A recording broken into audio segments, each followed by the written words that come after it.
This past week, Redout 2 came out for the Nintendo Switch eShop. It is a sequel to the F-Zero and Wipeout inspired racer that graced the console back in 2019. The sequel features some changes from the first entry, and unfortunately, has quite a few issues that I gotta talk about today. Yes, if you've been interested in this game for the Switch, then you really need to watch this video before you make the jump. Anyway, let's dive right in. Hang on, make sure to subscribe to the channel as I give you the rundown on Redout 2 for the Switch.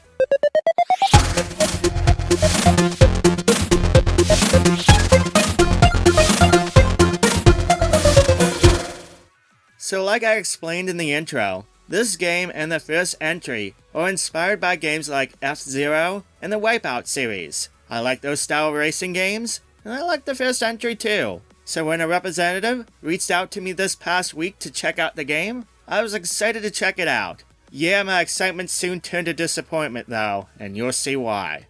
Anyway, the game is fast-paced racing on very futuristic tracks, with likewise vehicles, and some heavy emphasis on using the right stick to pitch and strafe in conjunction with steering with the left stick.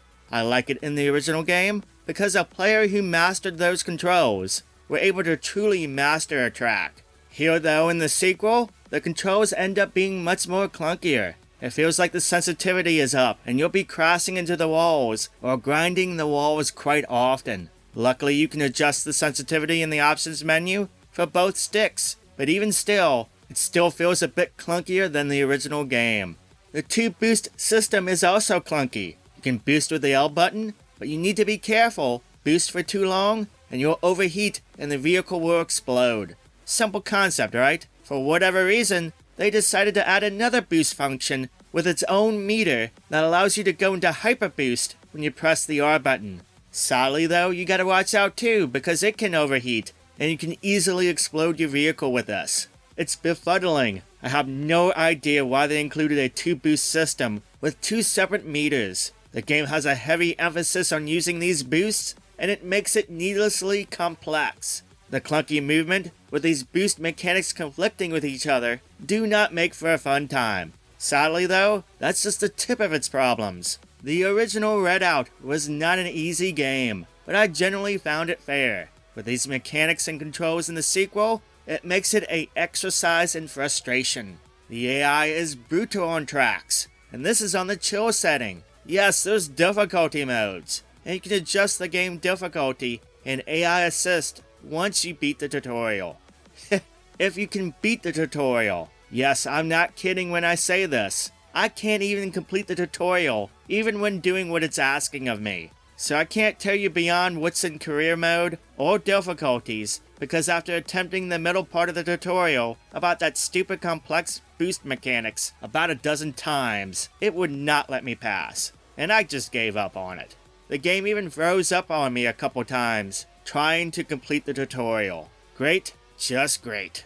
Well, okay, beyond all the technical and gameplay issues, let's talk visuals.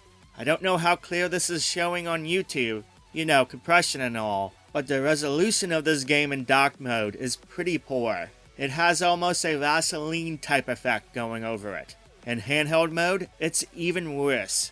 The tracks themselves don't seem nearly as good as they were in the first game, and they seem uninspired and at times claustrophobic. Yeah, you get the idea. The game is not in a good state. There are so many issues here. I've played a lot of racing games over the years. I have a lot of experience with them. Longtime channel viewers know this, and this sadly is one of the most disappointing ones I've ever played. There is just so much that needs to be fixed. So yeah, I cannot recommend this game. Like I said, I gotta tell it like it is. I would love to talk about the other stuff about the game, but there's no reason to. The game has issues. If there's any patches that do drop, I will try to pass that info along if they greatly improve the game. But for now, yeah, you get the idea of how I stand on this game. We were looking for a suggestion of good racing games for the Switch. I did put a video out a while back that you can check out. I'll leave a link to that video down below and at the end of this video. As always, like and subscribe. It helps me out and keeps you in the know of the many videos that go live here on the channel. Thank you for watching, thank you for subscribing, have a wonderful day, and I'll catch you next time.